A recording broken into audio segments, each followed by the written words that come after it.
In today's video, I'm going to teach you how to create realistic smoke in Cinema 4D with particles and pyro.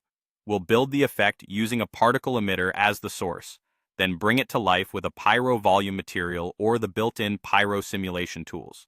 By the end, you'll have convincing, drifting smoke you can drop into any scene. We'll start by setting up the emitter that generates the smoke. Add an emitter object and place it where the smoke should originate, like a chimney, candle, or exhaust. Think of the emitter as the faucet. It controls how much smoke you get and how fast it starts moving. Keep the initial speed modest so the smoke doesn't shoot out like a jet. Smoke looks best when it feels heavy at the source and gains motion as it rises. Increase particle lifetime enough for the smoke to travel upward and fade naturally. If you want a fuller plume, raise the birth rate. For wisps, keep it lower. A small emission angle or a slight spread helps avoid a rigid column and instantly feels more natural. Next, orient the emitter upwards so the smoke rises.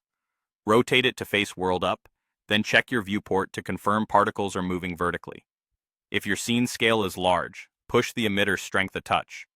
If the scale is small, dial it back. Little adjustments here will save time later. Now it's time to make those particles look like smoke. Create a pyro volume material and apply it to your smoke source or pyro object. The key controls are density and scattering. Density defines how thick or thin the smoke feels. Lower values read as light haze, higher values give you billowy, opaque plumes. Scattering determines how light interacts inside the volume. Increase it for softer, milky smoke that catches light beautifully. Reduce it for a darker, sootier look. Keep your color slightly desaturated so it reads as realistic smoke, and use gentle contrast rather than pure black and white to avoid a CG look. To add life and randomness, introduce forces.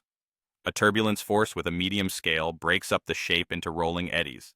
Adjust strength so it swirls without tearing the plume apart. Add a wind force to set a prevailing drift, and vary the wind slightly over time so the smoke meanders instead of marching in a straight line. Subtlety is your friend. Small, layered motions feel the most believable.